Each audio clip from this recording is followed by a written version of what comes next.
السلام عليكم ورحمة الله وبركاته. متابعين الكرام، يا رب تكونوا بخير. والناس اللي بتشوف قناتي لأول مرة اشتركوا يا جماعة، هتلاقوا حاجات كتيرة حصري عندي في القناة. أنا بحاول أنشر الفكر بتاعي، وهو إن في حاجات بسيطة، أو في حاجات بسيطة مش واخدين بالنا منها. ده أولا.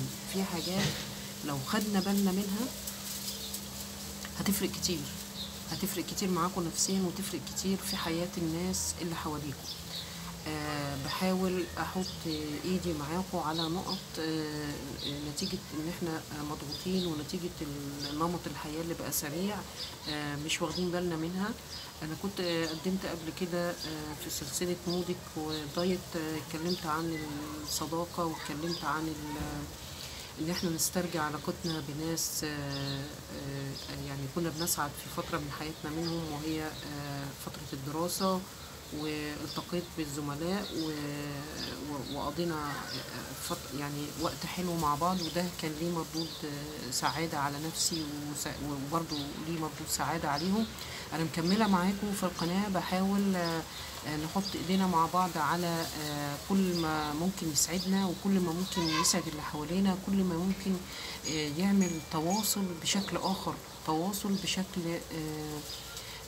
يعني ممكن يكون مش عارفين ان التواصل ده مهم، او مش عارفين انه يعني في نقط معينة بتكلم فيها، انه في عادات عندنا في المجتمع ان احنا بنحرج، او ان احنا بنخجل، او في عادات يعني عقيمة عندنا في المجتمع، ما بتخليناش نبقى سعداء، ما بتخليناش نقدر نعبر عن اللي حوالينا بحبنا ليهم يعني.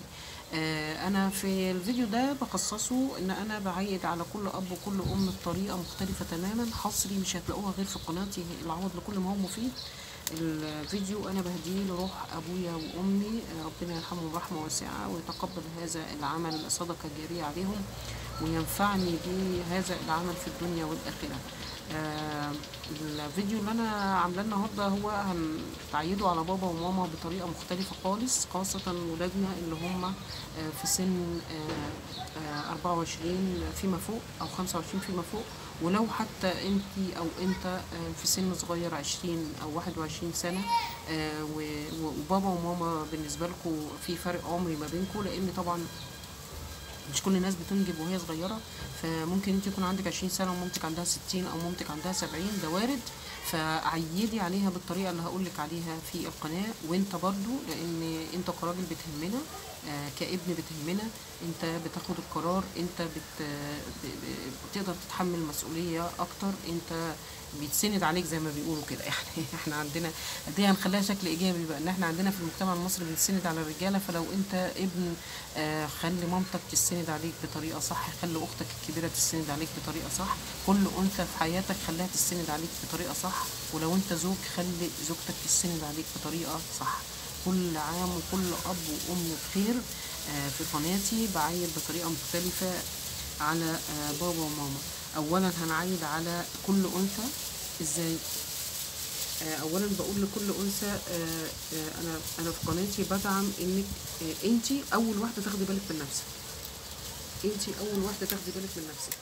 يعني انا في كل محاضراتي عن الدايت، او محاضراتي عموما في قناتي، انا بتكلم على ان الانسان عموما يكون داعم لنفسه في المقام الاول. فكل انثى يعني يا رب تكون سعيده، وكل عام وهي بخير. لو انت ما تزوجتيش، كل عام وانت بخير. عيدي على نفسك بطريقه صح، قولي لنفسك كل عام وانت بخير، ادعمي نفسك. ولو انت اتجوزتي وربنا ما اردش ان يبقى في اولاد، عيدي على نفسك بطريقه صح، خليكي ايجابيه، وعيدي على نفسك بطريقه صح، انك تبقي موجوده وبصحه كويسه، وبتقدري تأدي مهام حياتك، الاهتمام بنفسك، يعني تعملي كل اللي انت عايزه تعمليه، او بنسبه كبيره ترضي بيها، تكوني راضيه نفسيا عن اللي انت بتعمليه. ده مكسب يا جماعه. ف ده طلبي لكل انثى، ادعمي نفسك قبل ما اي حد من اللي حواليك يدعمك. يعني لو انت ام وسنك في بداية من أواخر الأربعينات، 50 فيما فوق، ادعمي نفسك قبل ما تستني الدعم من ولادك، أو قبل ما تستني الدعم من زوجك، أو قبل ما تستني الدعم من إخواتك. خلونا بقى نقول، سواء انت هتعيد على نفسك او انت هتعيد على مامتك او انت هتعيد على مامتك او انت هتعيد على زوجتك، هنعيد ازاي يا جماعه؟ اول حاجه مستشفى بهية، ده صرح كبير جدا وصرح مهم جدا وصرح فيه احدث الاجهزه وصرح بصراحه يعني ربنا يكرم اهل الحاجه بهية ويجعل هذا العمل يعني صدقة جارية على روحها ليوم الدين، وينفعهم بهذا العمل دنيا وآخرة بإذن الله. مستشفى بهية يا جماعة، انتي روحي اهتمي بنفسك وروحي ادعمي نفسك واعملي الفحص الدوري على موضوع الثدي عشان انك انت تكوني بصحة كويسة. دي حاجة مهمة جدا. في ناس المفاهيم المغلوطة عندنا بقى في المجتمع اللي هو ايه، اصل انت لما روحتي بشرتي على نفسك. لا يا جماعة، يعني لا، ده لا انت اله ولا انت يعني انت مش اله عشان تحطي لنفسك المرض بمجرد ما انت تروحي تدوري على نفسك انت مصابه ولا لا، فانت جبت لنفسك الفال وحش. لا، ده مفهوم خاطئ، وبتمنى من الناس اللي هي تغيره. لا، روحي اطمني على نفسك، لو ولا قدر الله المرض في اوله بتلحقيه، لو مفيش اديكي انت كل سنه بتعملي تشيك اب على نفسك. دي اول حاجه. تاني حاجة بقول لكل أنثى عيدة على نفسك أو اللي حواليها يعيدوا عليها. خدوا بالكم يا جماعة، في الأنثى بتوصل لمرحلة اللي هي اسمها سن الأمل، اللي هي انقطاع الطمث أو انقطاع الدورة. دي حاجة ربنا سبحانه وتعالى خلقنا ليها، وحاجة ربنا بيوقفها في عمر معين، واللهم لا اعتراض، ولكن ليها أعراض بتكون متعبة جدا لكل أنثى. الهبات الحرارية دي أكبر الضرر اللي بتتعرض ليها الأنثى اللي وصلت لسن الأمل. الهبات الحرارية يا جماعة ليها نفسية، لازم تكوني نفسية معينة، لازم تاكلي أكل معين، لازم تلبسي لبس معين، لازم حياتك تعيشيها بطريقة معينة، في أدوية. فالهبات الحرارية أول حاجة النفسية، إنك لازم تتقبلي هذا الموضوع وتحاولي إن انت تغيري، يبقى لايف ستايل بتاعك أو نمط حياتك مختلف. ان انت لو ما بتعمليش رياضة اعملي، ان انت لو ما بتزوروش حد زوري، ان انت لو ما عندك الصداقات اعملي صداقات، ان انت لو مهملة هواية معينة ارجعي اعمليها، لو انت في اهتمامات ما كنتيش بتعمليها وانت مش فاضية قبل ما تطلعي على المعاش، او انت قبل ما تجوزي الولاد ما كنتيش بتقدري تعمليها، حتى لو سباحة اعملي، روحي اهتمي بنفسك وروحي اعملي الهوايات دي، بتقلل من الضغط النفسي بتاع الهبات الحرارية. يعني اللي بترسم، اللي بتغني، اللي كان نفسها تتعلم سباحة، اللي كان نفسها تتعلم الرسم، اللي كان نفسها تتعلم الموسيقى، روحي. وكل مستوى اجتماعي يا جماعة اهتم بنفسك حسب مستواك الاجتماعي. انا مش بفرض مستوى اجتماعي معين. لو انت مثلا يعني مستويات الاجتماعية منخفضة شوية، روحي المدارس، دوري على الناس اللي ممكن تعلمك الرسم لو انت حابة الرسم، دوري على الناس اللي ممكن تعلمك الخياطة لو انت حابة الخياطة. في دلوقتي بالنسبة للسباحة في بيعملوا عروض في الشهر بتروحي ب 250 أو 200 جنيه. دي حاجة يعني برضو أعتقد إن هي في متناول الجميع. ده بالنسبة للنفسية. بالنسبة الأكل ابعدي عن كل ما هو ممكن يدي طاقة، يعني ابعدي عن الأكل الدسم، ابعدي عن الأكل المسبك، ابعدي عن الأكل السكريات خالص، امنعي السكريات خالص. كل ما تزودي حاجة فيها طاقة كل ما هتلاقي الهبات الحرارية بتجيلك بمعدل يعني كل دقيقتين. وكل ما بتبعدي عن السكريات وبتبعدي عن كل ما هو بيدي طاقة، هتلاقي نفسك الهبات الحرارية بتجيلك بمعدل منتظم. لكن لو انت حابة السكر وانت مدخلاه في حياتك بطريقة كبيرة ما بتقدرش تستغني عنه، هتلاقي الهبات الحرارية بتجيلك كل دقيقتين، كل 5 دقايق. ولكن لو انت تبعتي النظام الصحي اللي في قناتي هتلاقيه، دوري على النظام الصحي هتلاقيه في قناتي، اللي هو بتبعدي عن السكر، بتبعدي عن الزيوت المهدرجة، السمنة المهدرجة، بتبعدي عن الزيوت اللي احنا العادية اللي بنقلي بيها دي، اللي هي زيت العباد وزيت الذرة وزيت الصويا. ابعدي عن الزيوت دي، استخدمي الزيوت الصحية اللي هي او الدهون الصحية اللي هي السمنة البلدي وزيت جوز الهند وزيت الزيتون. وده كله بعد ما بتراجعي طبيبك اذا كنت انت عندك السكر او القلب. ابعدي عن المقليات، ابعدي عن المياه الغازية، البيبسي والشويبس والكولا وكل ما هو فيه طعم سكر سريع، ابعدي عنه عشان الهبات تجيلك أو تعدي المرحلة بتاعتها، لأن في ناس بتقعد عندها سنتين وبتمشي، وفي ناس بتستمر معاها لحد ال70. فلو انت في البداية وعايزاها تعدي منها بسلام، فحاولي تتبعي اللي انا بقولك عليه. احنا قلنا النفسية والاكل. اللبس بقى، البسي او الكلام ده برضو انا بوجهه لكل بنت عايزه تعيد على مامتها، وكل ولد عايز يعيد على مامته، وكل زوج عايز يعيد على زوجته. اللبس بتلبسي كل ما هو بيتفتح بسوسته، بلاش تلبسي الحاجات المغلقه. البسي قطن، البسي من تحت قطن، صيف شتاء البسي من تحت قطن، لان ممكن في عز الشتاء تحسي ان انت في عز اغسطس، يعني واحنا كده في التليج اللي كان الشهرين اللي فاتوا، ممكن تحسي ان انت في عز اغسطس وتلاقي ان انت مش طايقه نفسك كانك في فرن. فهي ملهاش ارتباط بالصيف او بالشتاء، لا، هي طبعا في الشتاء بتقدري تتحملي شويه، ولكن هي برضه بتسخن الجسم زي ما بتسخنه في الصيف بالظبط.